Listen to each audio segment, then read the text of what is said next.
Olá a todos, o meu nome é João Diniz e sejam bem-vindos a mais um episódio do A Bola no Momento, o podcast do João, do Lucas e do Ricardo, à falta de melhor nome. Comigo tenho, desta vez, Lucas Nivan. Lucas, como é que estás? Estou bem, João Diniz, e para já noto que não lês os comentários dos nossos 6 seguidores, porque temos uma ótima É ideia para esta verdade, introdução. temos uma ótima ideia, mas eu esqueci-me de a colocar aqui e agora não a sabia Ei, ler, mas vou então, ver se outra consigo. vez, Vou outra ver se vez. consigo. É o podcast à portuguesa. O podcast à portuguesa, um podcast de parte de Bas- basquetebol à bas- portuguesa. É isto, remete para o cozido, pá, é brilhante. é isto, é isto, é isso mesmo. É Portanto, isso mesmo. infelizmente não me lembro do ouvinte, ele que comente neste para lhe darmos o props no próximo episódio, mas vai passar a ser o podcast de NBA à Yeah, portuguesa, basquetebol à yeah. portuguesa. Basquetebol à portuguesa. Lucas, ainda bem que durante a tarde fizemos um alinhamento de coisas para falar, não é? Pois Porque foi.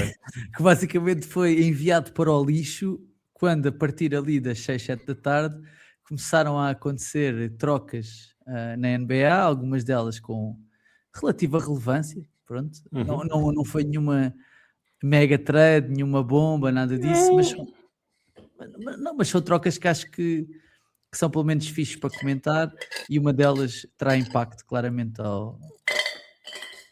no que diz respeito à anemia. Agora toda a gente está a ouvir O meu gelo, peço desculpa. o gelo da Coca-Cola do Lucas. Tem impacto nos minutos de anemias, provavelmente nos Celtics, mas já lá vamos, porque primeiro que tudo temos de falar de um dos jogadores que havia a expectativa de que pudesse sair neste... Estamos a gravar há 2 minutos, não me levas a jantar primeiro, não há É introdução, verdade, não há puta. nada, não. Desculpa lá, mano. Isto nota-se muito que estive a trabalhar até à hora em que começámos a gravar. Então venho com o speed do trabalho. Peço desculpa. São Como é que 10 estás? e Estás meia da, bem? são 10 e meia da noite e João Diniz ausentou-se do escritório às 10 para as 10. Estás bem? Eu estou bem, estou melhor que tu, não estou a trabalhar já há algumas horas, estou aqui em outros trabalhos em casa, mas larguei a labuta, não tive a chuva, estás a ver, agora no caminho de casa. Tua filha tem dormido melhor? Nem por Não. isso, mas passei um fim de semana só com ela e foi muito bom. Foi porreiro. Lembrei-me de ti no fim de semana porque fui a Adega Solar Minhoto. Por estar, diga-se lá, minhoto. Um clássico És, aqui. és do bairro, não é? Um clássico aqui do bairro. Ainda não tinha ido desde que me mudei para aqui. Pá, e não sei, eu sinto que quando eu penso em tudo aquilo que eu preciso num restaurante, aquilo cumpre, estás a ver? Aquilo cumpre, o serviço é fixe, a comida é boa, tipo, está tudo certo ali, estás a ver? É mau um gajo ter de estar à espera bué de tempo para comer, estás a ver? Porque não fazem reservas e não sei o quê. Mas depois vem um bitoquezinho, tipo, eu fico satisfeito. Mas é gorduroso. É gorduroso, ainda bem. Ainda bem que é. Ainda bem que é. Era esse o Foi por objetivo. O que eu tenho de explicar? Eu não fui ao Go Natural, estás a ver? Eu não estou a ir ao vitaminas, estás a ver? Eu quero o pitoque gorduroso, nojentinho, estás a ver? Tu sabes Mais nada. assim, este molho não foi feito só com manteiga. Está aqui banha de certeza, estás a ver? De certeza. Isto está demasiado líquido para ser manteiga, não pode ser, estás a ver? Tu precisas disto, eu acho que precisas disto. Então, e ali, eu acho o bitoque bem bom, dos melhores de Lisboa, claramente. E pá, eu gostei muito, pá, já não ia há algum tempo e gostei muito. Eu sei que é um sítio que tu vais às vezes. Não sou regular, mas já lá fui Já lá e foste algumas vezes, pelo menos. já fiquei à porta também, uma vez num jantar de Natal com gente grande, eles viram 12 homens a entrar sem marcação e disseram, não temos lugar para vocês. E então acabámos a ir ali àquela cervejaria do mercado ao lado, como é que se Ou chama? sem palavras, né? Ou sem palavras, exatamente. E pronto, como é que foi o meu fim de semana gastronómico? Este fim de semana estive sozinho, porque a Rita foi viajar. Começou com... Isto tem a ver com o jantar. Começou com sexta-feira, está na hora de ir buscar a minha filha à creche. Mãe, tenho tudo, chave de casa, telemóvel, chave do carro. Chave do carro. Rita, a chave do carro. Está em Madrid. A chave do carro. a chave do carro vai comigo. Onde é necessário, não é? Por acaso não estava a chover, portanto consegui ir buscá-la tranquilamente, mas os meus sogros, que vinham de viagem do centro do país, em trabalho, aquilo está dramático. Um abraço a todos os nossos ouvintes dessa região do país, da malta afetada. E temos alguma malta que sei que nos ouve de lá, tipo... Eu acho que nós aqui na bolha de Lisboa, tipo, às vezes não temos bem noção, temos bem noção do que é que a malta de lá que vive, se calhar em Leiria, mas não só em Leiria, tipo, principalmente nas aldeias à volta, nas vilas à volta, do que os relatos que me chegam de amigos que têm famílias lá são de coisas terceiro-mundistas, né? Tipo, ou seja, são de coisas muito difíceis se tu sequer conceberes, né? Coisas que estavas habituado a ver, tipo, no Sudeste Asiático, estás a ver? Coisas que estavas habituado a ver noutros continentes, noutros países, e não cá em Portugal, tipo, pessoas que morrem em tempestades, 500 feridos porque vão arranjar telhados, porque as pessoas não têm maneira de cobrir a casa onde vivem, estás a ver? De cobrir a casa onde vivem, tipo, e isso torna as coisas um bocado assustadoras, tipo, pá, não está nada fácil, mãe. Nós aqui estávamos aqui a brincar e não sei o quê, mas eu no fim de semana, tipo, falei sobre isso, tipo, acho que nós estamos muito protegidos aqui. Estamos, eu acho que não sei se há maior espelho do que é a bolha de Lisboa quando o ministro esta semana, o secretário de Estado, não tenho a certeza, se referiu a Leiria e às zonas afetadas como o interior do país. Pá, se Leiria é interior do país, diz mesmo do que é a bolha de Lisboa. E a malta que ainda há pouco tempo se levantou dos incêndios, agora está a levar com tudo outra vez, os meus sogros passaram lá e aquilo não está bem fácil. Não está fácil, pá, um abraço. Pá, se tiverem net já, e se conseguirem ouvir, um abraço a toda a gente que nos ouves aí, pá, e coragem. Coragem. Pá, a única coisa que o gajo pode, não tenho telhas nem lonas, posso mandar boas energias. Boas energias. É isso. Então os meus sogros vieram de lá e tinham que me entregar a chave suplente do carro, então vieram aqui ao pé, eu moro em Arroios, então o meu sogro disse, pá, olha, quero um bifinho, vamos aí ao Império. Eu não ia ao Império há não sei quantos anos. E lamentavelmente tenho que dizer que desiludiu. Então andámos os dois em bifes, puta, fui o bife a Império, pá, pequenino. E uma coisa é quando pedes um bife e ele vem alto ali com 2 dedos, 3 dedos, é um bife, é um pedaço de carne. Sim. Pode ser pequenino, mas tem que ser alto. Aquele tem que dizer que desiludiu. Depois de domingo almocei no Madeirense, no restaurante das Amoreiras, eu gosto, é um bom clássico. Pá, um clássico, meu. Fui lá uma vez na vida. Fácil. Mas é simples, fácil e eficaz, estás a ver? Parece tipo o ferry, estás a ver? Parece o ferry. Não te enganam, tem o bolo do caco com mandaleia, a imperial a coral é deliciosa, a espetadinha vem certa no pau de louro, está tudo bem. Sim, já não vou há algum tempo, mas é fixe, gosto bastante. Está-se bem, pá, eu tive o meu meal prep, porque eu sou um gajo de meal prep, sabes? Não sei se estás a par disto sobre mim, sou um gajo de meal prep e tipo, fiz uma saladinha, agora já estamos aqui, eu estou cá todas as semanas, portanto sei que és um gajo da meal prep. Boé a navegar, mas fiz uma saladinha de atum com grão, tomates e aquele tomate, como é que se chama aquele tomate? Aquele assim maior. Não, aquele coração maior. Coração de boi? Tomatezinho coração de boi, estás a ver? Mais umas azeitonazinhas picadas, mais uma cebolazinha roxa. Tipo, eu tenho sido os meus almoços, puto. Quem te serve de entrada o melhor tomate de coração de boi do país é a Horta dos Brunos. Ok, nunca fui à Horta dos Brunos. Porque há uma reputação que existe à volta da Horta dos Brunos que me tem afastado desse restaurante.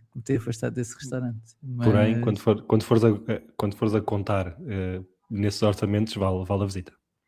Ok, está bem. Olha, falar de uma troca. Bora falar da NBA um bocadinho. Entretanto, já passaram. Tu disseste que tinham passado 2 minutos, entretanto passaram 9. Bora. Já está na hora. Então, a troca que abriu a torneira, vamos dizer assim, destes últimos dias até à trade deadline, que vai acontecer na quinta-feira.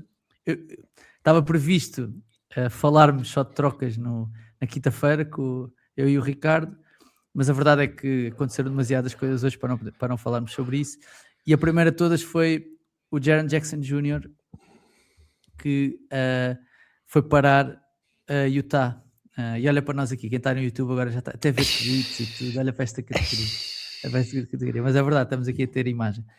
Temos só o tweet do Shams a mostrar a troca que levou, no fundo, o Jaren Jackson Jr., o John Conchar, o Jock Londale e o Vince Williams Jr. para os Utah Jazz, pelo Walter Clayton, Kyle Anderson, Taylor Hendricks, George Niang e 3 futuras picks de primeira ronda para Memphis, que claramente iniciou o seu processo de rebuild com esta troca. Pronto, trocou o seu melhor jogador, pelo menos era o melhor jogador nesta temporada, não havia grandes dúvidas, não foi o já de certeza. Se calhar começamos primeiro pelos Grizzlies mesmo. É claramente um rebuild. Ainda vai haver trocas. É engraçado, um amigo meu mandou-me uma mensagem tipo, então mas trocam este gajo e não trocam o Ja primeiro? Eu assim, pois e quem é que quer o Ja? E quem é que quer o Ja? Claramente que se o Mikal Bridges vale 3 ou 4 picks de primeira ronda, tipo o Jaren Jackson Jr. não está num nível assim tão abaixo ou tão acima. Eu diria que se calhar são jogadores que estão mais ou menos ao mesmo nível, ao defensive teams e etc, se calhar valeria o mesmo, vá, por assim dizer, mas isto significa que os Memphis Grizzlies estão a comprar a ideia de rebuild, estão a comprar a ideia de poderem até neste draft poderem ir buscar alguma das picks do top 4, que o recorde deles também não está nada de especial. O que é que estás a achar disto tudo nos Grizzlies, Lucas? E já vamos aos Jazz a seguir. Sim, disseste bem, acho que é a assunção de um rebuild total e completo no espaço de 6 meses. Vai o Bane e o Jaren Jackson. 6 escolhas de primeira ronda pelos dois não parece nada mau. Eles agora têm 13 escolhas de primeira ronda nos próximos 7 anos. São escolhas que nenhuma delas é daquelas douradas, mas são boas escolhas. Para o ano é a melhor de 3 equipas, sendo que uma delas é os Jazz. Portanto, se os Jazz forem maus, e vamos ver se vão ser maus, pode ser uma delas. É a dos Lakers para o ano também, não sabemos se vai ser muito boa ou não, vamos ver qual é que é o plano dos Lakers, se é a 1 ano ou a 2 anos, e depois a de Phoenix em 31, que pode ser bastante valiosa, ainda não sabemos como é que vão estar. Portanto são 3 escolhas de primeira ronda que não são nojentas, mas também não são prime, mas juntam, acho que já tinham do bem de Orlando. Vamos ver o que é que vai acontecer em Orlando, por isso acho que é um rebuild completo dos Grizzlies. Desde o momento em que despediram o Taylor Jenkins, parece que quando se despede o treinador e o GM nunca está, não é questionada a continuidade do GM, e o Zach Kleiman deu a cara quando despediram o Taylor Jenkins, assumiu a contratação do Thomas Izal, não estão a despedir o Thomas Izal, portanto claramente há uma coordenação de que entrou treinador novo, mudou-se de direção, porque o Kleiman disse em direto nos microfones no final da temporada passada, aliás na troca do Bane, que sentiram com este núcleo de 3 jogadores não ia dar para subir muito mais. Uma avaliação que, dado o estado da Conferência Oeste, provavelmente era correta. E por isso vão esperar que Houston envelheça 2 ou 3 aninhos e o KD não esteja lá. Os Lakers são sempre uma incógnita. Os Nuggets daqui a 2 ou 3 anos também não se prevê que estejam mais fortes, porque o Jokic vai estar com 30 e tal em vez de só com 30. Os Thunder vão estar mais constrangidos em termos de cap, e por isso não lhe fez-lhe mais sentido tirar a cronologia de Memphis mais para a frente. Isso tudo faz-me algum sentido. Agora, é para tancar. E antes de ir ao de já, porque a conclusão neste momento eu diria que eles têm 3 peças à volta das quais estão interessados em desenvolver, que é o Jalen Wells, o Zach Edey e o Cedric Coward. Não querendo pôr um limite em nenhum deles, parece-me que são bons role players numa boa equipa. Claramente não há aqui uma cornerstone, a não ser que o Cedric Coward se transforme na reencarnação do Kawhi, algo que, sendo improvável, eu não quero excluir, porque ele começou a carreira de uma forma absurda e parece um 3&D com potencial nível All-Star, mas mas nós sabemos que quem ganha títulos normalmente tem um dos 7, 8 melhores jogadores do campeonato, portanto nenhum destes se perfila como tal. Diz. Não, e estava a pensar se nesta altura este não é o pior plantel da NBA. É possível, não sei o que é que... Não, ou seja, temos os Nets. A Washington. Sim, mas os Nets se calhar não têm valores jovens tão seguros, mas os Grizzlies não têm nenhum jogador que se calhar com o talento do Michael Porter Jr. nesta altura, por exemplo. Sim, com o já a este nível é seguramente o pior plantel da NBA. Portanto, os Grizzlies quererão perder agora tantos jogos quanto possíveis, porque têm as próprias picks e que vão querer, como tu disseste, já começar este ano a atacar a lottery. Precisam de uma figura para esta equipa que não tem... À volta da qual construir, parece-me que sim. E deixa-nos o Ja Morant, claramente das 3 estrelas era o jogador com menos mercado, então também já o teriam trocado. E agora há um caminho com 2 visões diferentes, que é, ou melhor, a organização e o Ja vão ter que percorrer o mesmo caminho com objetivos diferentes. Os Grizzlies querem que o Ja jogue tão bem quanto possível para aumentar o valor de mercado dele para o trocar no verão. Não me parece que até quinta-feira vai acontecer alguma coisa, mas também não vou excluir. E o Ja quer jogar tão bem quanto possível para aumentar o seu próprio valor de mercado e pôr-se a andar dali para fora. a esperança dos Grizzlies é que, tendo já a jogar bem, isso não implique que venham derrotas, mas parece-me que mesmo que o já jogue bem, aliás, até é recomendável que se dê a maior liberdade possível do mundo ao já para ele se mostrar e talvez o basquetebol dele não seja assim tão vencedor. Sim, estamos a assistir à Cam Thomasização de Ja Morant, é isso? Peço desculpa. Talvez. Não Mas quem quiser não o volto a repetir. Mas quem quiser o Cam Thomas, tenho a certeza que o Jordi Fernandes o vende com tudo para mim. Até vai levá-lo ao aeroporto, né? Como a malta costuma dizer. Os Brooklyn Nets, que tinha sido em dezembro ou em janeiro, tinham tido uma das melhores defesas da NBA, depois voltou o Cam Thomas. Eu vi essa estatística também aí, para aí espalhada pela internet, que sei o Cam Thomas era tipo top 8 para aí, de melhores defesas da NBA, com o Cam Thomas os jogos que chegaram são tipo 27 ou 28, ou uma das piores defesas. Sobre os Jazz, recebe o Jaren Jackson Jr., não é? Um jogador que foi borderline ao NBA, foi All Defensive Team. Talvez a troca com mais júniores de sempre envolvida, ou não? Isto é um apontamento que o João Diniz gosta. Vince Williams Jr., Jaren Jackson Jr. e Walter Clayton Jr. É verdade, muitos júniores. Mas isto deixa os Jazz com um frontcourt, na teoria, que teria o Jaren Jackson Jr., o Lauri Markkanen e o Walter Kessler. Não sei se vão jogar todos ao mesmo tempo, esta é uma das dúvidas que têm. Mas claramente que isto é um movimento de Utah para ganhar mais, ou seja, mais depressa do que mais devagar, né? Ou seja, tu para fazer esta troca é porque estás a contar, se calhar não esta temporada, mas na próxima, já com o Walker Kessler, poderes lutar por alguma coisa, nomeadamente, pelo menos tentar ir aos playoffs, que é uma coisa que não tem acontecido nos últimos anos.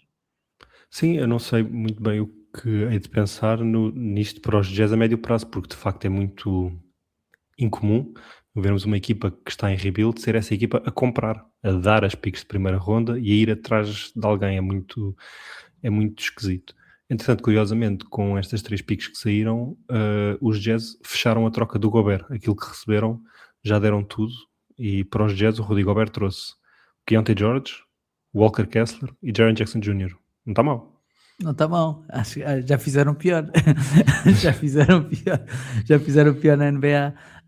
O que é que achas que isto vai significar para o Jaren Jackson Jr.? Achas que ele vai chegar para ser o melhor jogador da equipa?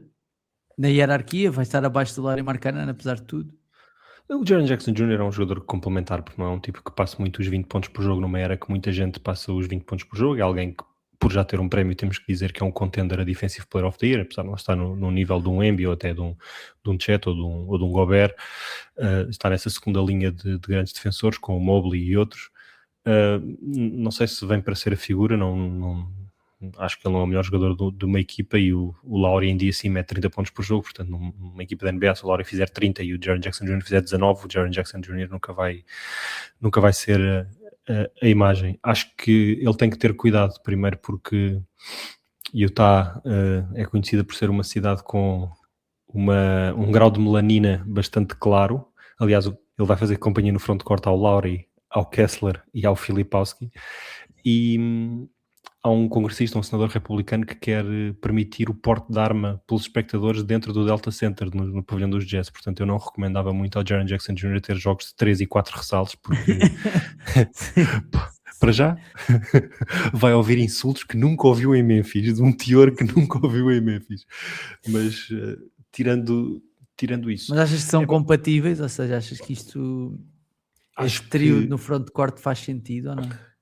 Acho que Jaren Jackson Jr. com Kessler é do mais compatível que existe. Aliás, os Grizzlies este ano, quando tiveram o Triple J com o Idi ao mesmo tempo, foram uma defesa de elite e a coisa estava a funcionar. Tiveram a jogar o melhor basquetebol da época sem base, ou com o Cam Spencer a fazer de base. Não quer faltar ao respeito ao Cam Spencer, que eu gosto bastante dele, mas o Jaren Jackson Jr. funciona muito melhor a 4, não a 5, e a 5 funciona muito bem quando tinha o Steven Adams ao lado, quando tinha o Zach Edey, e agora tem o Kessler, quando tem um jogador, um protetor de cesta, um jogador âncora. Por aí o fit parece-me perfeito. É tipo o inverso do Evan Mobley, né? que se calhar joga melhor sozinho em vez de ter um grande ao pé dele, por exemplo. Sim, e depois nos minutos em que não está o Kessler, pode ir o Triple J para 5 e o Markkanen é um marcador de pontos, um 4 que estica ao campo ao lado dele, portanto parece-me que o encaixe tanto com o Lowry como com o Kessler individualmente são bastante bons. Os três ao mesmo tempo tenho algumas dúvidas, porque eu não estou completamente vendido à ideia do Lowry a 3, falta-lhe ali alguma velocidade de pés e de ancas e de atenção no geral para defender no perímetro, e depois temos outra coisa que é para já dentro do campo neste momento, e eles vão querer perder tantos jogos quanto possíveis, portanto o Jaren Jackson agora vai partir unhas, o Lowry vai ficar muito cansado, eles de certeza, porque eles não querem perder a pique, porque é apenas protegida para o top 8, portanto eles vão querer adicionar um jogador talentoso, mas sem contar com o rookie que aí vem, eles neste momento provavelmente vão ver o Ace Bailey com a sua capacidade de lançamento adaptada ali a 2, portanto Keyonte George com o Bailey, o Lowry, o Jaren Jackson e o Kessler, é um lineup gigantesco ao lado do Keyonte George, isso é bom para o proteger defensivamente, mas tem grandes problemas de criação. Eles mandaram o Walter Clayton Jr. embora para Memphis, que acaba por ser uma quarta primeira pick, porque foi uma escolha de primeira ronda deste ano. Ficam com o Isaiah Collier, mas acho que falta muita criação. Aliás, tem aqui uma estatística engraçada. Nas últimas 3 temporadas, houve 47 jogadores diferentes a fazer 20 pontos por jogo, pelo menos numa época. Portanto, últimas 3 temporadas, 47 tipos meteram mais de 20 pontos por jogo. Só 2 fizeram menos de 3 assistências por jogo nessa época. Sabes quem foram? Okay. Vou desconfiar que são o Lowry Markkanen e o Jaren Jackson Jr. Ali qual 1.9 e 2.1 respectivamente, portanto para se ter noção do que é que estes jogadores não dão ao nível da criação. É um fardo muito grande em cima do Keyonte George, que até ao ano passado tínhamos dúvidas se podia ser criador principal numa equipa, este ano está a responder com um verdadeiro sim. Vamos ver a dúvida se numa equipa boa e ganhadora é traduzível. Eu estou-lhe a dar o benefício da dúvida, não acho que isto não seja um good guy, bad, como é que é? Good stats, bad team guy. Acho que ele pode ser mais produtivo que isso, mas fica-lhes a faltar claramente um criador. E depois, por último, dizer que para o ano entra uma extensão do Jaren Jackson Jr., que com o Lowry juntos vão fazer para aí 90 milhões, num cap de 150, 160. Vão ter que negociar uma extensão para o Kessler para esta temporada, e depois no ano a seguir, este verão, mas para entrar no ano a seguir, entra a do Keyonte. Portanto tem 4 jogadores, isto vai ficar muito caro, muito rápido, portanto é claramente um win now. Eu não sei se isto no médio prazo eles veem o Lowry fora daqui e pensam, ok, queremos o Keyonte, este frontcourt do Jaren Jackson com o Kessler, e temos que ver o que é que se passa nas wings. Eu não tenho a certeza que estes 3 da frente, que o finlandês não seja para tentar capitalizar no médio prazo. Sim, se calhar podem tentar trocá-lo por outro tipo de peças, que tipo rentabilizá-lo quando ele... É porque há uma tendência, não sei se sentes isto, mas às vezes na NBA, que é normal, atenção, não é só na NBA, mas é tipo, tens de vender quando estás lá em cima, estás a ver? Deverias, estás a ver? Quando digo vender, é trocar, não é?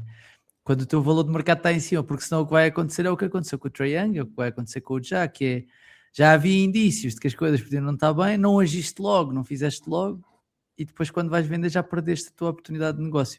E com o Lowry isso pode acontecer eventualmente, quer dizer, mais que seja porque os anos vão passando, não aconteceu-lhes, e a tua capacidade negocial vai sendo menor também, portanto.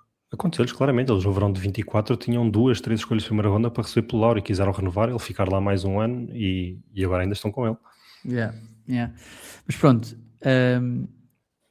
para além desse jogador grande, houve outro que também foi trocado, e este tem um impacto diretamente ligado ao Nemias, que foi o Nikola Vucevic, que finalmente saiu do Chicago Bulls. Não foi uma viagem muito comprida, mas vai viajar até Boston e vai no fundo juntar-se aos Boston Celtics. Podes partilhar se quiseres. Vou partilhar. Portanto, é uma troca que leva, já estamos aqui a ver no YouTube, é uma troca que vai levar o Nikola Vucevic e uma pick de segunda ronda para os Celtics, e o Anthony Simons e também uma pick de segunda ronda para os Bulls. Bulls que entretanto tem tipo 19 bases, depois já falamos do aproximadamente. Que aconteceu, mas tem 19 bases, não sei bem qual é que é a ideia. Pronto. Mas também quem é que sabe qual é que é a ideia? Pronto, Vucevic que assim reforça o frontcourt dos Celtics, e eu acho que ele vem para ser titular. parece, não estou a ver, mas também não consigo ter a certeza absoluta. Acho que se calhar, lá está, se fosse há 2 anos ou se fosse há 3 anos, tinha a certeza absoluta que ia ser titular. Hoje, essas certezas são menos, pelo menos para mim, menos óbvias, mas acredito que seja para jogar muitos minutos, e acredito que seja para jogar muitos minutos, que o Nemias também está a jogar. Não sei se vão jogar em conjunto. Ele se calhar tem um spacing que nenhum dos outros bigs dos Celtics tem, e se calhar consegue fazer isso, mas não sei o que é que achas disto. Achas que são, assim, não são boas notícias, né, para o Nemias? Não são boas notícias para os minutos do Nemias, pronto, não sei se são más notícias para o Nemias pessoalmente. Sim, acho que estou muito menos catastrófico do que a maioria dos portugueses estão nesta altura. Eu acho que, se quiseres começar já pelo Nemias, acho que quem presta atenção ao que o Mazzulla faz e o Mazzulla diz, acho que o Nemias não tem muito a temer, porque se há coisa que o Mazzulla demonstrou esta temporada é que quem não está a defender, quem não está a contribuir desse lado do campo, não joga. Ele para as jogadas para tirar os jogadores que estão a defender mal. O Vucevic não vem para defender bem. Isso é garantido.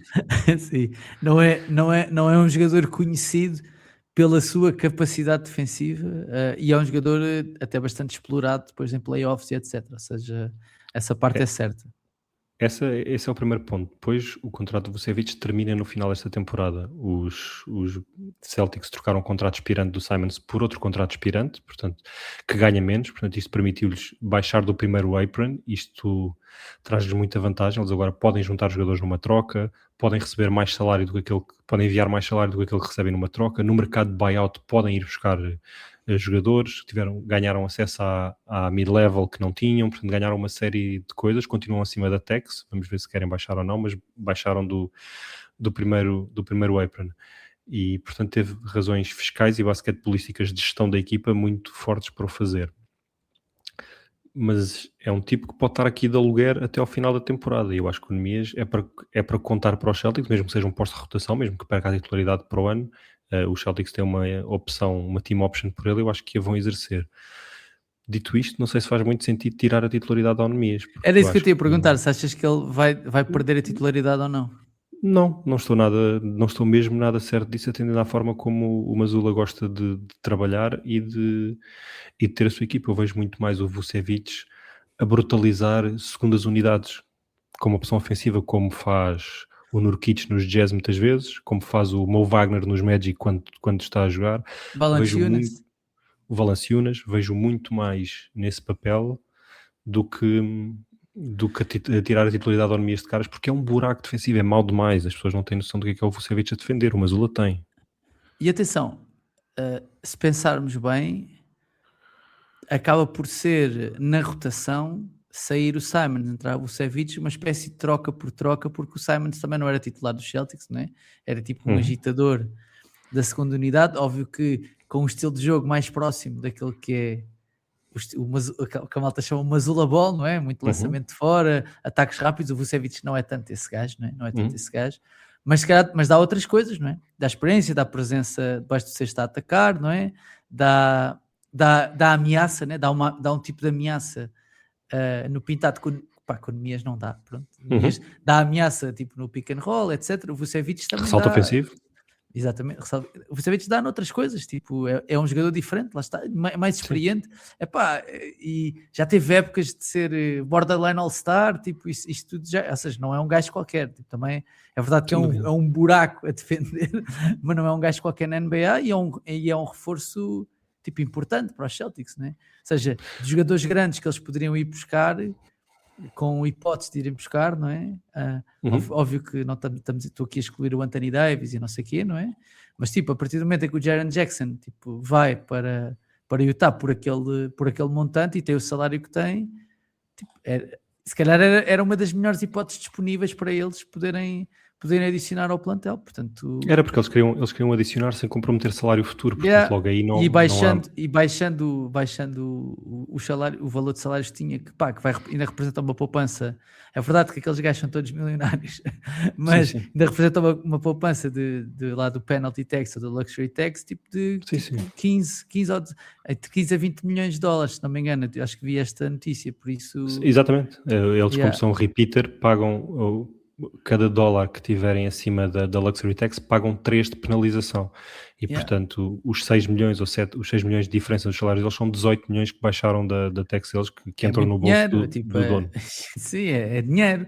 E então, de repente, ok, se calhar o Nemias vai jogar um bocadinho menos, se calhar vamos ter menos Anthony Simons a lançar de fora e a fazer o jogo como fez no outro dia, que marcou tipo 17 pontos em 9 minutos, ou o que é que foi? aquele contra, já não sei contra quem é que foi, mas foi o jogo, acho que foi o jogo do domingo, se não me engano. Mas pronto, mas eu também, à medida que a troca se foi incorporando na minha cabeça, fui pensando um bocado como tu, que é tipo, mas será que ele vai mesmo tirá-lo? Ou seja, ele é um gajo, nós às vezes é que não temos bem noção, né? Tipo, ele é meio o baluarte defensivo dos Celtics, né? Tipo, Sim. ele e o Hugo Gonzalez na segunda unidade são Derek tipo... White. E o Derek White, sim, desculpa. Mas são tipo os jogadores mais importantes naquela defesa. Não ia deixar passar o Derek White em branco. Não, sim. O White em branco. sim. Mas tipo, não tenho essas certezas todas que ele vai baixar assim tanto o número de minutos, mas veremos. Nem eu. Eu estou aqui a ver quem deve estar preocupado é o Garza, porque é um Vucevic dos pobres. É um poste é um poste que não pode jogar a 4 com exatamente o mesmo estilo de jogo, só que o Vucevic é melhor que ele em tudo. Por isso o Garza tem 17 minutos por jogo, esses passam para 0 ou perto disso. Eu diria que os 25 minutos por jogo do Nemias não baixam dos 20 e não sei se perde a titularidade. É o ponto em que eu estou. Acho que ele vai dividir minutos com o Vucevic, se calhar 21 para o Nemias, 27 para o Vucevic, 20 para o Nemias, 28 para o Vucevic, pode ser isso, mas eu diria que o Nemias tem muitas dúvidas que perca a titularidade e que depois o Mazzulla, consoante aquilo que o jogo peça, não se compromete com nenhum para fechar o jogo, pode fechar com um ou por outro. Perguntaste-me pela coabitação, acho que não, 0. Acho que os Celtics precisavam ter princípios fortes e vontade de utilizar, que é uma coisa que o Mazzulla não demonstra muito, de zona, para poderem fazer isso, porque tinham que estar os dois, tinha que ser tipo uma zona 3-2 e eles estarem os dois lá dentro. Mas uma zona 3-2, tipo, pode ser um bocado de buraco, tipo, é uma zona muito difícil de defender. Uma zona 3-2 na NBA hoje em dia com o triplo do canto é uma sentença de morte, portanto praticamente ninguém utiliza, as que vemos são 2-3 e é uma zona, quer dizer, eu lembro-me de treinar isto, né? Mas era das mais difíceis de tu conseguires montar fixe, tipo, quando funciona essa defesa é bué boa, estás a ver? É bué boa, mas também, tipo, se não estiveres a defender bem, vais comer bué da bolas, e estás a falar... É porque o passo para a linha de lance livre é muito mais difícil de defender, porque numa zona 2-3 tens logo um homem no meio que se pode adiantar a esse passo, numa zona 3-2 alguém tem que fechar e depois abre do outro lado. É uma zona que não se vê praticamente na NBA. E os dois ao mesmo tempo a defender ao homem, um deles tem que defender 4 e no Nemias foi testado o ano passado e víamos jogos maus defensivos dele em que o Mazzulla quase de propósito punha com rapaziada do perímetro para ver se ele se aguentava e ganhou algumas repetições nisso, com resultados mistos, às vezes correu-lhe bem, às vezes correu-lhe mal, mas acho que não podemos dizer que o Nemias é um valor seguro e que esteja muito confortável num sistema de trocas a ir atrás de toda a gente, e o Vucevic então nem se fala, é um torniquete. Sim. Muito bem.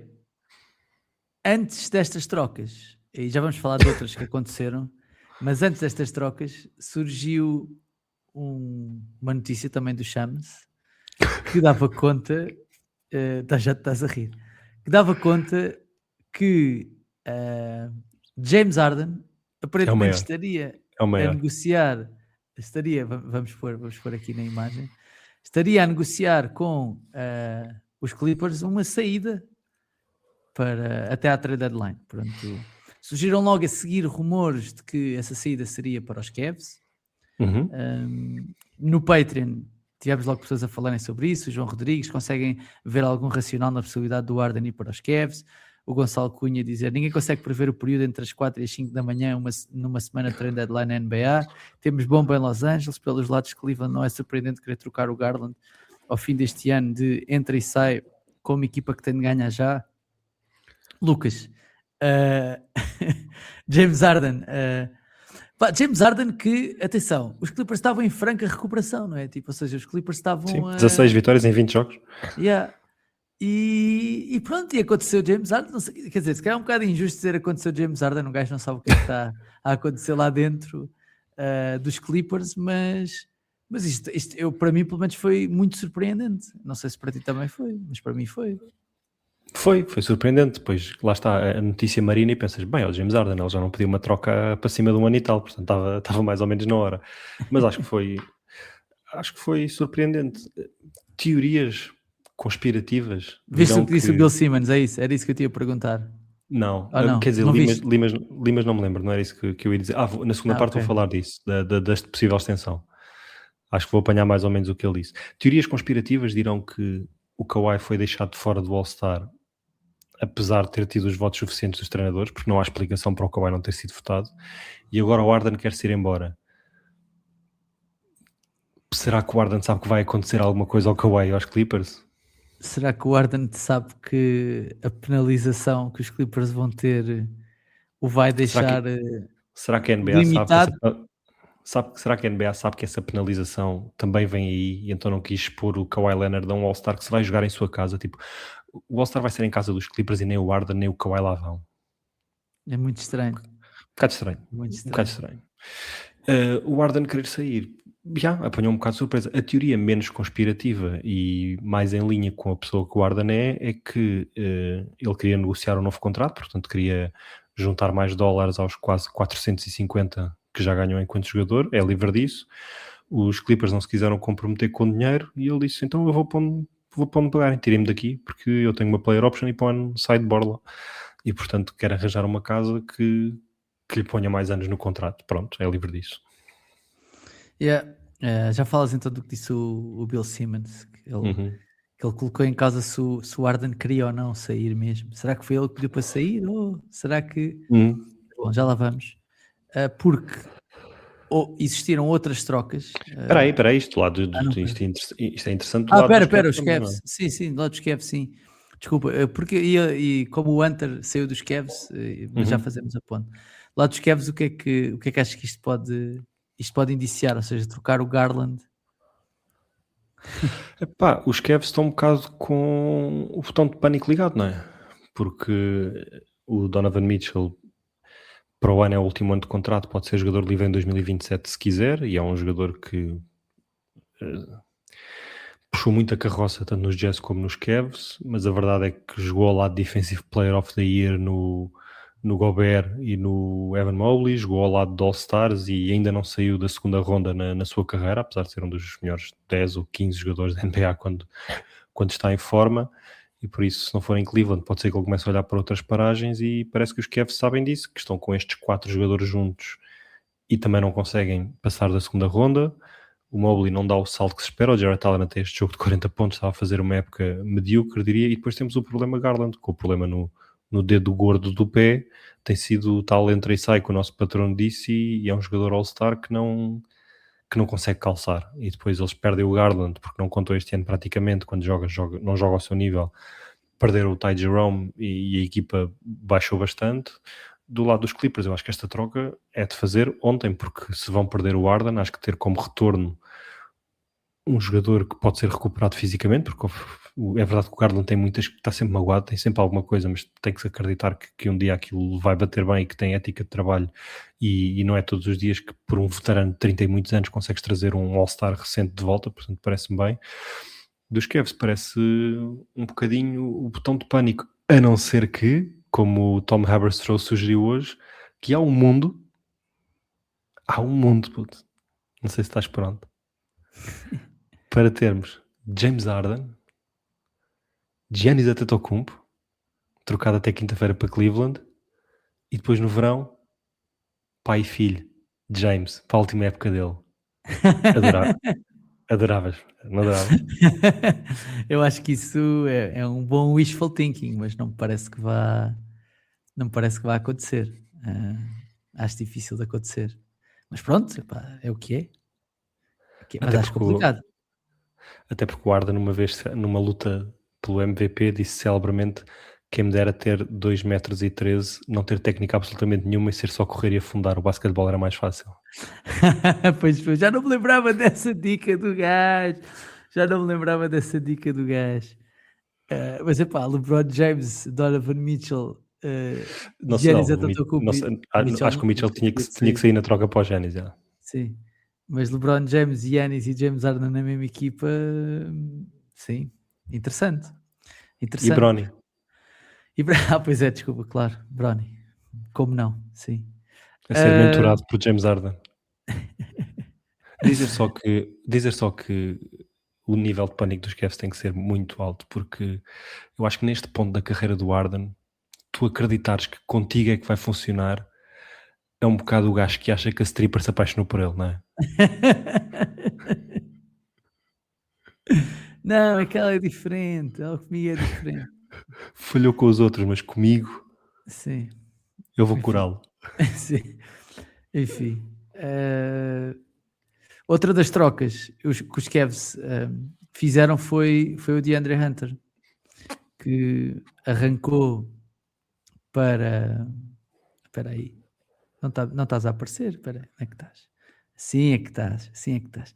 Sim, os Cavs que trocaram o DeAndre Hunter para os Kings pelo Dennis Schroeder e o Keon Ellis, a 11ª equipa do Dennis Schroeder na NBA, continua o seu périplo pelas várias cidades dos Estados Unidos.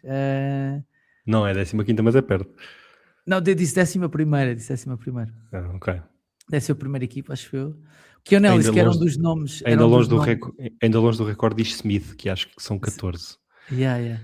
Keon Já Ellis, que agora, era espera aí, o jogador mais trocado da história da NBA, sabes quem é? Trevor Ariza. Bem, 11 vezes trocado, o Dennis Schroeder foi a sua 8ª, está agora empatado em segundo lugar com outro jogador. Yeah. Sabia, mas acho que tinha visto. O DeAndre Hunter, que vai assim para os Kings, e o Schroeder e o Keon Ellis para os Cavs. Ainda na troca ainda fez parte o Dario Saric, que acaba por ir para os Bulls, mais 2 picks de segunda ronda. O Keon Ellis, como eu estava a dizer, que era um dos nomes cobiçados no mercado, não é um jogador de perigo, mas que é um bom defensor, uma boa descoberta dos Kings, mais uma boa descoberta que deixam ir embora. Os Kings deixam ir embora. Esta troca, não sei bem para quem é que faz muito sentido. Se ser para os Cavs, que tinham um contrato grande que assim deixam de ter, e também não sei se o Dennis Schroeder vai ficar em Cleveland. Tipo, tu me dirás agora se isso vai acontecer ou não. Mas o Keon Ellis diria que sim, diria que é um ativo que eles se calhar querem manter. O Dennis Schroeder, tenho mais dúvidas. Eu acho que sim.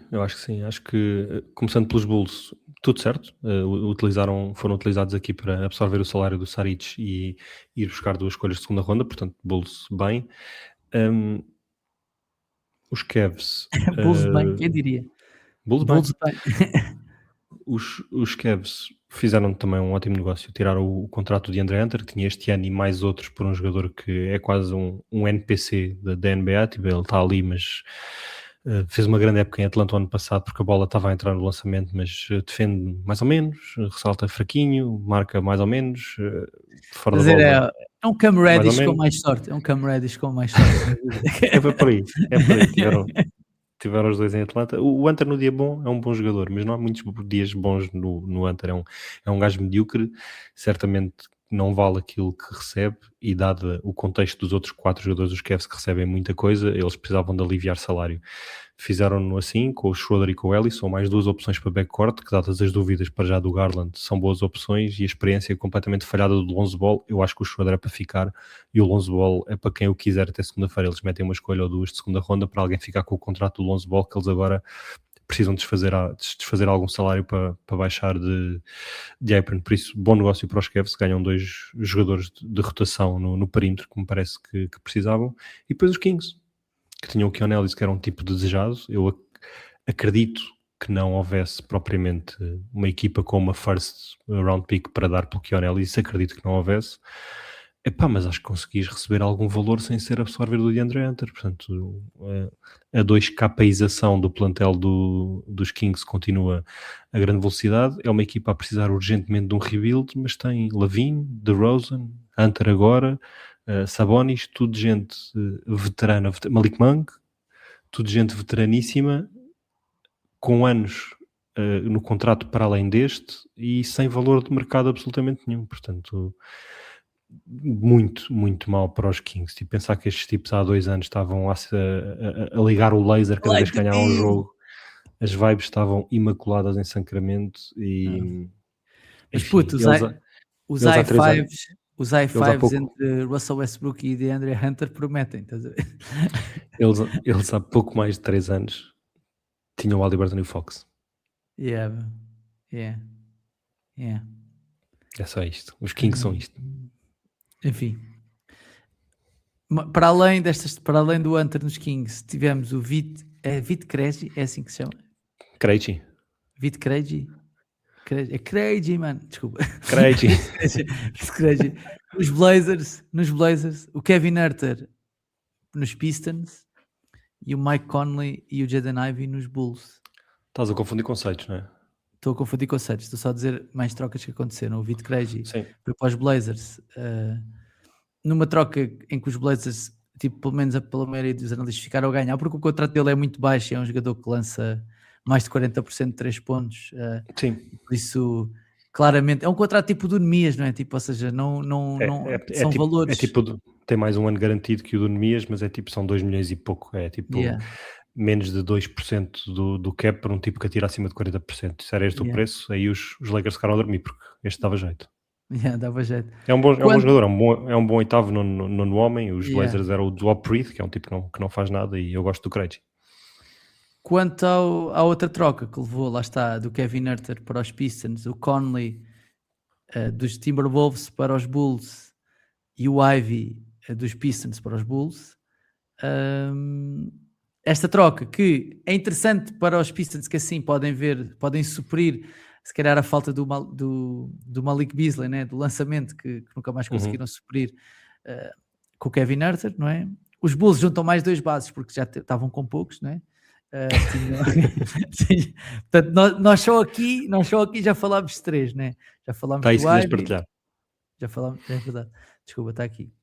Já falámos do Ivey, já falámos eles têm 7 bases. Tem o Giddey, o Dosunmu, o Kobe White e o Trey Jones no plantel, e foram buscar o Simons, o Ivey e o Mike Conley. Sim. Bom, é muito difícil que a equipa seja esta até à trade deadline, não é? Tipo, alguma coisa há de acontecer. E este é um ponto, não é? Ou seja, os Pistons reforçam-se, Kevin Huerter, etc. Mas, para mim, pelo menos, e acho que não foi só para mim, um dos pontos mais relevantes desta trade, e logo a pergunta que muita gente fez foi... Brian Windhorst com os dedinhos no ar. Sim, o que é que está a passar? Os Timberwolves vão receber o quê? Qual é o objetivo desta troca? Porque os Timberwolves claramente estão a libertar o salário do Mike Conley, que não era um salário baixo. Pagaram uma primeira ronda protegida, uma troca de primeira ronda, não perdem a escolha, mas perdem a preferência da escolha. Sim. Para se libertarem do Mike Conley. Para se libertarem do Mike Conley. O que indicia que parecem estar a abrir espaço para alguma coisa, não é? E que coisa é que pode ser essa? Pode ser um grego? Nas palavras dos Shams aqui... Vou surpreender toda a gente e veio um Anthony Davis aí lançado, puto. Das palavras dos Shams que se quiseres pôr no ecrã, é Minnesota, para já, são 2 vantagens que Minnesota tem. Poupa muito dinheiro em tax, como o de Boston fez, e nas palavras dos Shams, e arranjam espaço no plantel por estarem a perseguir uma certa estrela de Milwaukee esta semana. Portanto, Thanasis, bem-vindo a Minnesota. Kuzma, este lugar é teu, estás a ver? Começando pelos Bulls outra vez. Bulls bem. Não dá a dizer. Bulls bem. Receberam o Saric, já o mandaram embora outra vez, e basicamente perderam o contrato do Kevin Huerter, que ia acabar no final do ano, e receberam, por isso, 2 escolhas de segunda ronda, na outra troca, e uma troca protegida nesta. Portanto, Bulls bem. Vamos ver o que é que fazem até quinta-feira, porque de facto estão com 7 bases. Os Pistons, e uma coisa que tínhamos aqui falado... Vais levar com o Mike Conley nos Lakers, puto. Vais levar com o Mike Conley nos Lakers. Não. Mas se calhar nos Clippers pode ir lá parar. Se calhar. Uma coisa que tínhamos falado aqui neste podcast era a possível não continuidade do Jaden Ivey nos Pistons, porque os Pistons começaram a subir com a ausência dele, porque teve uma lesão grave, infelizmente. Ele quer receber no final desta temporada. Os Pistons vão começar a ficar carotes. O fit com o Cade não era perfeito, portanto, querem agora, se antes podiam pensar se queriam escolher entre o Ivy e o Duran. Esse comboio já passou completamente, por isso suspeitávamos que o tempo do Ivy pudesse estar a chegar mais ou menos ao fim. Assim foi, recebem por isso o Kevin Huerter, que é um contrato expirante, portanto basicamente ganham flexibilidade para poderem pagar ao Duran no verão, e até lá está, como tu disseste, é um atirador para os minutos em que o Duncan Robinson não está em campo, é mais um que pode ajudar a esticar o campo e abrir avenidas para o Cade. Acho que não magoa. Eles tinham 15 jogadores no plantel, portanto nesta troca perderam o Huerter Game, podemos ter um Huerter Game nos playoffs, pode acontecer. Quiçá, Aquele Red Kevin Velvet Huerter entrou, marcou 5 triplos no terceiro período, tipo essas coisas, estás a ver?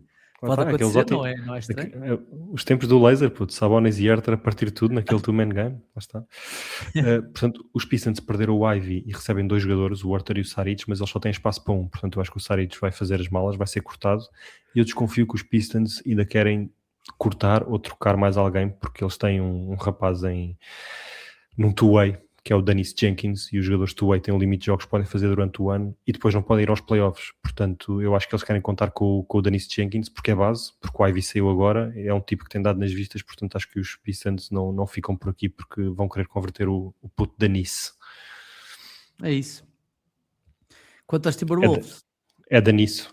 Os Timberwolves, a parte mais importante, lá está, o Brian Windhorst disse há bocadinho que esta troca era tipo um edge, na pior das hipóteses, perder o Conley, que não estava a ter uma época boa, já estavam à procura de soluções entre o Rob Dillingham e o Bones Island, estavam a ver o que é que lhes podia dar minutos de base fiáveis, porque o backcourt está definitivamente Anthony Edwards e Donte DiVincenzo, portanto o terceiro base, o Conley já não estava a lutar por isso, portanto, para já poupou muito dinheiro numa equipa que está constrangida de cap também, e na melhor das hipóteses a troca é feita com o objetivo de ir ao Giannis até quinta-feira. Acho que era uma surpresa completa, veremos. Vamos ver o que é que vai acontecer. Muito bem, temos de avançar, ainda temos perguntinhas dos nossos patronos para responder, mas antes disso temos de ir às nossas odds. Será que eu vou conseguir meter as odds agora aqui? Deixa lá ver. Como sabem, este podcast tem o apoio da Betano.pt, escolha do consumidor e marca 5 estrelas em apostas desportivas, e por isso eu trago-vos as odds. Espera aí que tenho de remover a tua e pôr a minha. Trago-vos as odds dos jogos que vão acontecer. Olha para isto, olha para esta categoria. Dos jogos que vão acontecer na madrugada portanto, quarta para quinta-feira. Desculpa, de quinta para sexta-feira. Acho que é assim. Portanto, hoje é terça, não é? Hoje é terça, dia 3. Acho que estes jogos vão acontecer aí. Vamos ter Knicks Nuggets 1,55 para os Knicks, 2,12 para os Nuggets. Raptors Timberwolves 1,72 para os Raptors, 1,85 para os Timberwolves. Bucks Pelicans 2,05 para os Bucks, 1,57 para os Pelicans.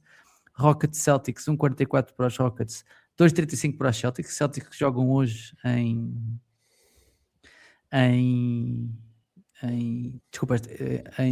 Dallas, né? Portanto eles vão fazer 2 jogos ali no Texas. Spurs Exatamente. Thunder 2,07 para os Spurs, 1,57 para os Thunder. Kings Grizzlies 1,60 para os Kings, 2,00 para os Grizzlies. E finalmente Clippers Cavs 1,93 para os Clippers, 1,65 para os Cavs. Vamos ver se estas equipas ainda não vão ter mais conversas até ao fim nesta trade deadline. Nesta altura isso não vai acontecer. Já sabem, se quiserem apostar nestes ou em quaisquer outros esportes, podem fazê-lo em betano.pt. Escolha do consumidor e marca 5 estrelas em apostas desportivas. Voltando...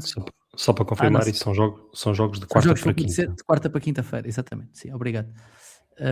Voltando à nossa conversa. Temos perguntas dos nossos patronos para responder. Tínhamos tanta coisa para falar.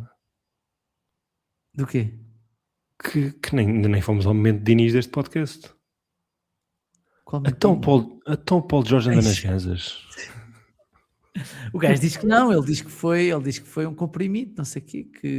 Não, ele diz que foi um medicamento para a saúde mental. Para a saúde mental. Tu achas que foi... Andaste a fumar gansas. Não, claro que não. O Kevin Durant passa metade da época padrada, acha que foi gansas. Não pode ser, não pode ser isso. Mas sim, Paul George suspenso 25 jogos, pá. Numa altura em que os Sixers estavam... Aliás, era uma das coisas que ainda tínhamos para falar aqui, que era o Embiid e etc. Pá, vamos ter de deixar para depois... que isto já vai longo, mas pena para o Paul George. Sim, não quero falar muito especificamente do que posso ser ou não, porque pronto, o Paul George disse abertamente que foi alguma coisa que tomou, que teve a ver com saúde mental, não fazemos ideia do que é que foi. Ele disse que foi displicente, pediu desculpa aos adeptos, à organização, portanto ele provavelmente sabia, porque normalmente os tenistas quando tomam uma coisa dizem que foi uma pomada que o meu massagista me deu e eu não sabia que não se podia tomar. O Paul George nem sequer disse que não sabia que não podia tomar ou que não podia tomar inadvertidamente, portanto não foi pouco cuidadoso no mínimo e assumiu a culpa. Do ponto de vista de financeiro, é uma ótima notícia para os Sixers, porque estes 25 jogos de suspensão, o Paul George vai perder $11 milhões, vai perder 25% do seu ordenado desta temporada, e os Sixers vão ficar, estavam muito acima da Luxury Tax, agora estão apenas 1.2 ou 1.3 milhões, portanto passa a fazer todo o sentido para os Sixers e para o Daryl Morey também fazerem alguma coisa até quinta, trocarem um jogador, a porcaria do Eric Gordon que seja, e isso é suficiente para os fazer baixar da Luxury Tax, que era uma coisa que deviam, eu acho que têm que fazer até quinta-feira, portanto vamos ver um move dos Sixers qualquer. No plano de basquetebol, apesar do Paul George já não ser o que era, de ser um gajo que recebe enormidades para aquilo que produz, ele dá um nível de QI e os lineups dos Sixers fazem muito mais sentido quando o Paul George existe, porque é o 3&D que eles não têm. O melhor 3&D agora passou a ser o Kelly Oubre outra vez, como foi a maior parte do tempo no último ano e meio. Portanto, eu não sei se eles vão ganhar menos 2, 3, 5 jogos, mas vão ser menos bons, e o Paul George, assim como o Embiid, estavam a começar a ser boas histórias face às expectativas dos Sixers, e isso é um passo atrás. Boa notícia, volta antes do final do ano, portanto se os Sixers estiverem ali na luta, pode ser que não comprometa muito. E eu sei que isto pode parecer esquisito, mas quando o Paul George é o terceiro ou quarto melhor jogador da tua equipa, não estás assim tão mal, estás a ver? Não está. Há piores tipos para serem o terceiro ou o quarto melhor jogador da tua equipa. Um tipo que chegou a ser nomeado para MVP da NBA, que chegou a estar para aí top 5 de certeza naqueles anos em Indiana. Foi top 3 no ano do Standard. No ano do Standard também? Então pronto, estás a ver? Não é um gajo qualquer, não é um gajo qualquer, um gajo que é All-NBA, que é All-Star, etc. Portanto, é verdade, se calhar as expectativas em relação a ele nunca se cumpriram, mas também nunca se cumpriram em relação ao James Harden, provavelmente. E não é por isso que o James Harden ser o terceiro ou quarto melhor jogador da tua equipa é uma ideia. Mas pronto. Bom, vamos aos nossos patronos, às nossas perguntas da bancada. Diz assim o Gonçalo Cunha: boas malta, sugeria olhar um pouco para os Magic, em especial para o Banquero. Parece-me evidente que são uma das desilusões da época até ao momento. Não melhoraram, especialmente em comparação com o ano passado, e continuam com as mesmas dificuldades. Em relação ao Banquero, quando é que acham que os Magic vão desistir? Isto é, ainda tem 23 anos, mas parece-me estagnado na sua evolução. Entrega os seus pontos por jogo, até porque tem uma grande facilidade em provocar lances livres, mas não tem grande consistência nos 3 pontos. Tem algumas dificuldades no drible, especialmente nos momentos decisivos, que ainda se junta a decisões péssimas no lançamento, seja por culpa dele, seja pelo Jamal Mosley, que o põe nessa situação. Penso que não terá o perfil número 1 de uma equipa potencial campeã e até poderia melhorar dando um passo atrás à imagem do Randall ou do Cat, ainda que acho que tem um teto superior a estes dois. No meio deste caminho, o primeiro assim será o Mosley que é o treinador dos Magic. Entretanto, saíram relatos que os dois não se têm entendido. Já agora, o Anthony Black tem feito uma época fantástica. Abraço aos três e desculpem o testamento. Um abraço ao Gonçalo, que é sempre testamental nas suas questões. Um abraço ao Gonçalo. E ainda bem. Ia dizer que ele perguntou-se e respondeu-se e apanhou o exercício. Não tenho mais nada a acrescentar. A análise está certeira. Grande época do Anthony Black, à semelhança do Keontae George, que falámos há bocado. Era uma coisa também que eu não... Vai receber dinheiro, vai-te receber a sua bag.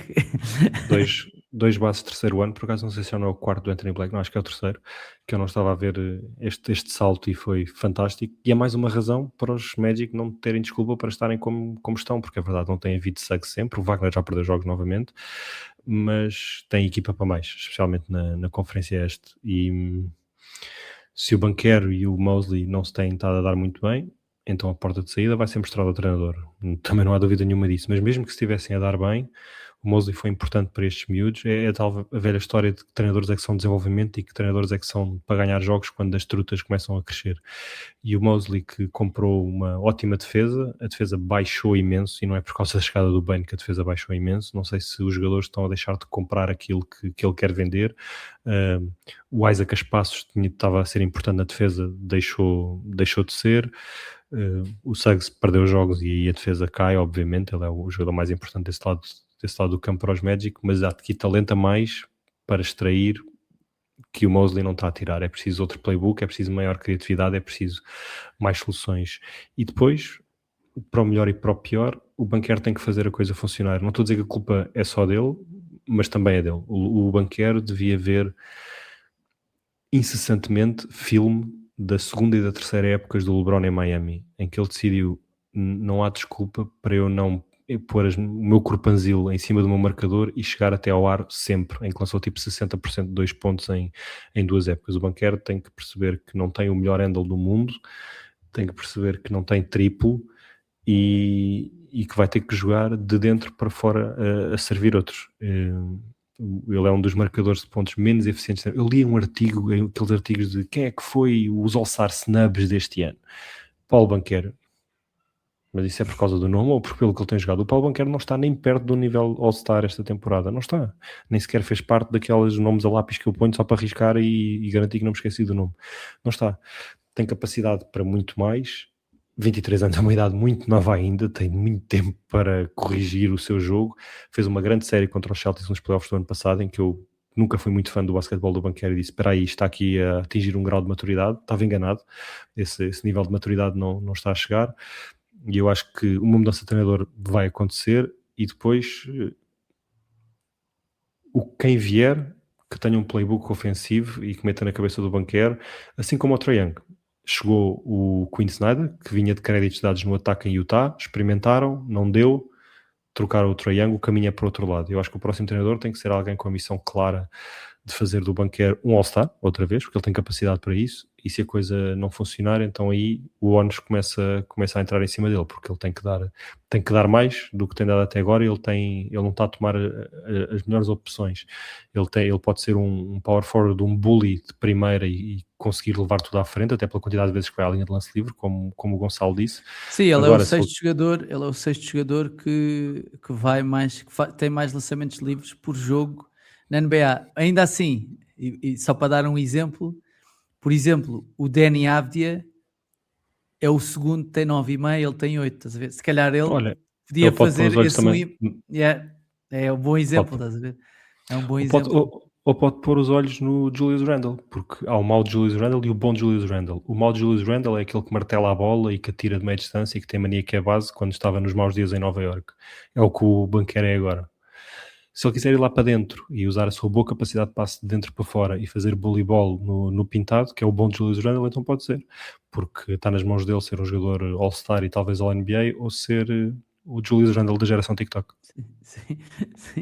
Estar tipo uma lesão nas costas de ser o Zach Randolph, sim. nem ofendas o Zibo. Sim, meu puto Zibo. Pá, já sabes, a minha cena com os canhotos, Zibo eu adorava, né? Como é óbvio. Para além dele é que o Zibo, para além de ser canhoto, era gordinho, puto. Portanto, imagina, estavam a falar duplamente ao coração. Diz assim o Francisco Ferreira. Olá aos três. Primeira pergunta de alguém que ouve o podcast, que não deve ser mencionado há uns anos, mas só agora combateu a inércia de ser patrono. Sou feliz, infelizmente, adepto dos Blazers. Existe um sonho de termos o Lillard a jogar na próxima temporada saudável pelos Blazers? Onde é que isso coloca a equipa em termos de refeição diária? Não há grande capital em termos de talento jovem.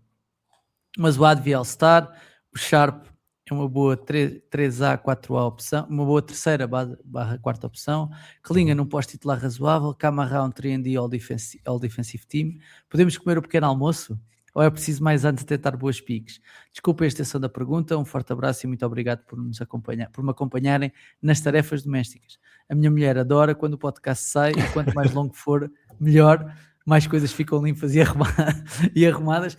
Confesso que de todas as coisas que já nos disseram, esta é a primeira vez, mas fico muito contente por isto significar, ou seja, no fundo, dizerem que este podcast combate a desigualdade de género é uma coisa muito importante para nós. É uma coisa muito importante para nós. É verdade. E não sei como é que se chama a namorada dele, mas já vamos numa hora e 5. Este é dos compridinhos. Este vai ser, ouve, está a roupinha passada que não tem fim, estás a ver? Essa roupinha passada não tem fim. Quando isto acabar, tu vais chegar ao pé dele e vais dizer assim: o quê? Mas até me passaste as cuecas. Tipo, e o gajo, foi 1h05, não conseguia sair daqui. Sobre os Blazers. Sobre os Blazers, é incrível que nunca mais chegou a falar do Scoot Anderson. É incrível, mano. Yeah. Incrível. Os Blazers estão estão no seu pequeno almoço. Não é o pequeno almoço do standard, que é uma coisa de hotel de 5 estrelas, um pequeno almoço continental, que tu sabes que vais ficar cheio e que a próxima refeição vai ser ainda melhor. Não, este é mais a padaria portuguesa. Imagina, Mas há pão de leite, está um bocadinho seco. Está um bocadinho seco. Se calhar é melhor torrada. É melhor torrada, tipo, aparam-te as bordas. Não aparam as bordas de torrada, mas metem manteiga. Não metem dos dois lados. Metem só do lado. O café é bom, é mais ou menos. É mais ou menos. Se calhar mistura com leite, estás a ver? Um bocadinho ácido. Mistura com leite, que é melhor. Açúcar, estás a ver? os É Blazers mais isso. os Blazers têm bons ativos. A troca do Dani Alves eu gostei na altura e está ótima. Tem um All-Star. O Klingon parece um posto bastante bom. Eventualmente o dinheiro do Jeremy Grant vai sair. Não sei se adora a extensão de contrato do Shaedon Sharpe. O Scoot é uma caixa mistério ainda. Esperemos que esteja ali um jogador. Há condições para ter o Lillard saudável na próxima temporada. É esperar que o Aquiles fique bem resolvido. E como medicina desportiva de hoje em dia não faltaram exemplos de Aquiles bem resolvidos. Basta olhar para o Kevin Durant. Não sei se vai voltar a ser All-Star. Não sei se ele era All-Star também agora nos últimos tempos de Milwaukee antes da lesão, portanto veremos depois da lesão, mas também não vai receber 50 milhões, vai receber 14, por isso é quase ali um líder moral para a próxima geração. Acho que é um bom comeback. Vamos ver se conseguem trocar o Jrue Holiday até quinta. Houve alguns rumores disso de que pode estar no mercado. O Jeremy Grant não parece que consigam trocar. A conversa é sempre a mesma com equipas deste lado, é que a montanha na Conferência Oeste é muito, muito, muito grande para trepar, mas os adeptos dos Blazers receberam boas notícias hoje. Os Jazz vão querer tancar o resto da temporada, os Clippers querem perder o Harden e se receberem o Garland que não joga vão perder bastante jogos, os Grizzlies vão por aí abaixo, portanto os Blazers parecem vir aqui em sentido mais ou menos ascendente na classificação, portanto falando de pequeno almoço, acho que o play-in este ano é um bom pequeno almoço. Por falar em pequeno almoço, nós também já almoçámos aqui, porque acabámos de saber que Kawhi Leonard foi selecionado para o All-Star Game. Portanto, é o chamado toma lá que já almoçaste.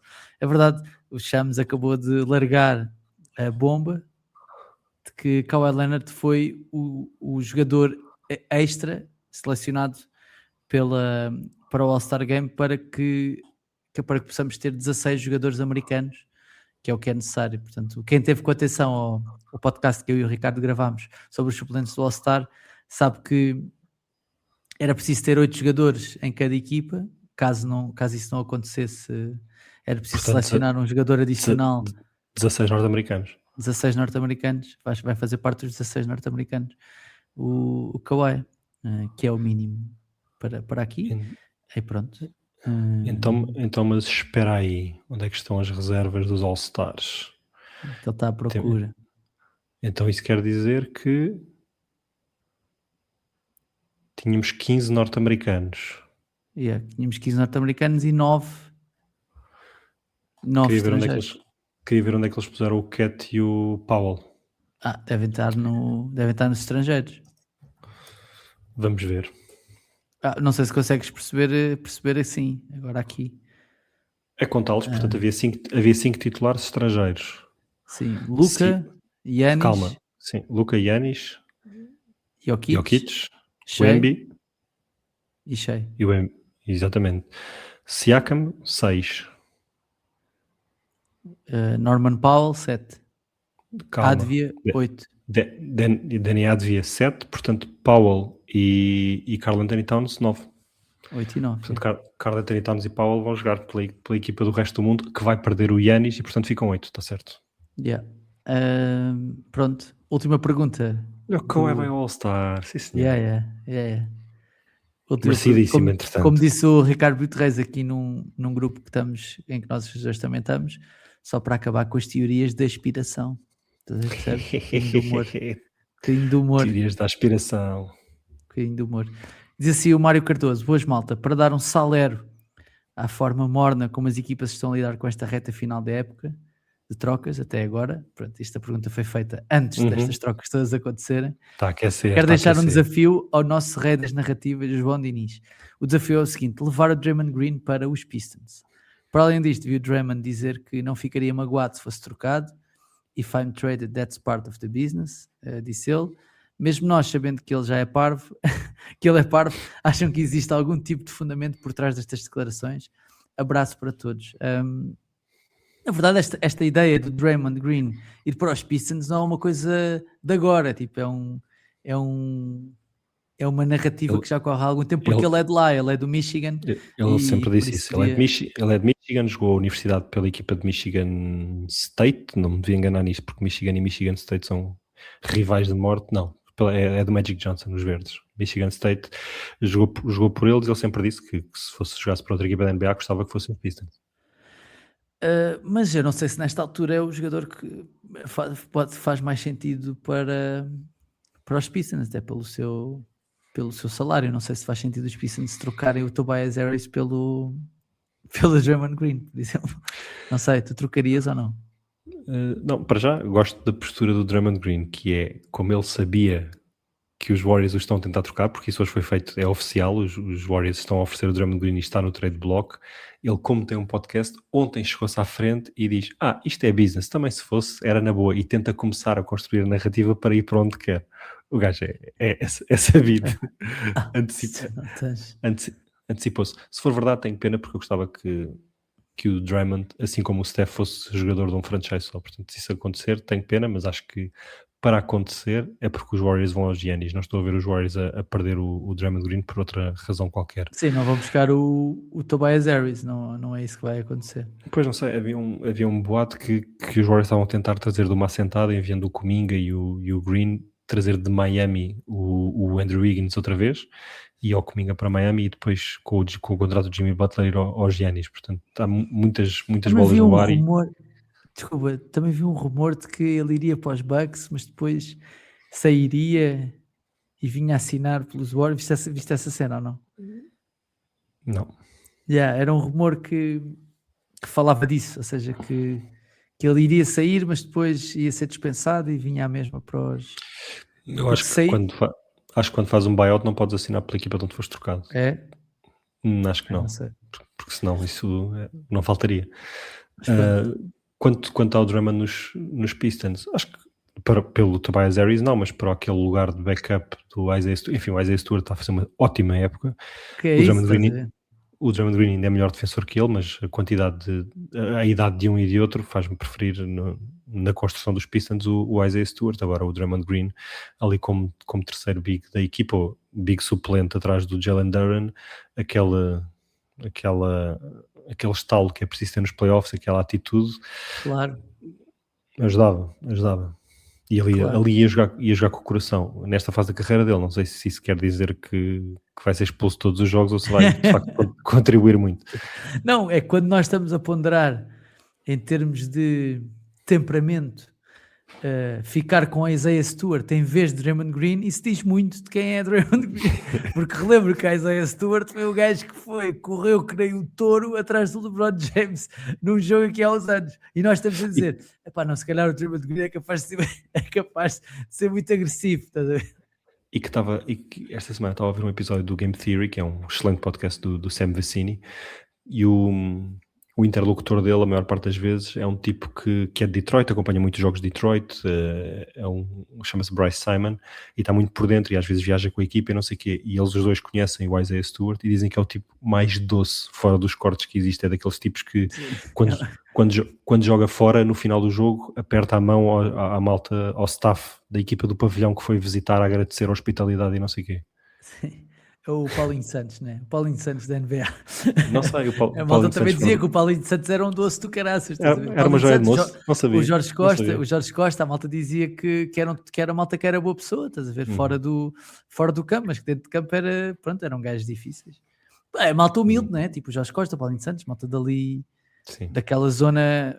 Acho que o Paulinho Santos não sei se era da Povo ou se era de Vila do Conde, estás a ver? Mas malta da zona de pescadores, etc. Mas para quem não sabe, para os nossos ouvintes mais novos, Paulinho Santos era um antigo jogador do Porto, antigo internacional português, conhecido por ter partido o maxilar a João Pinto.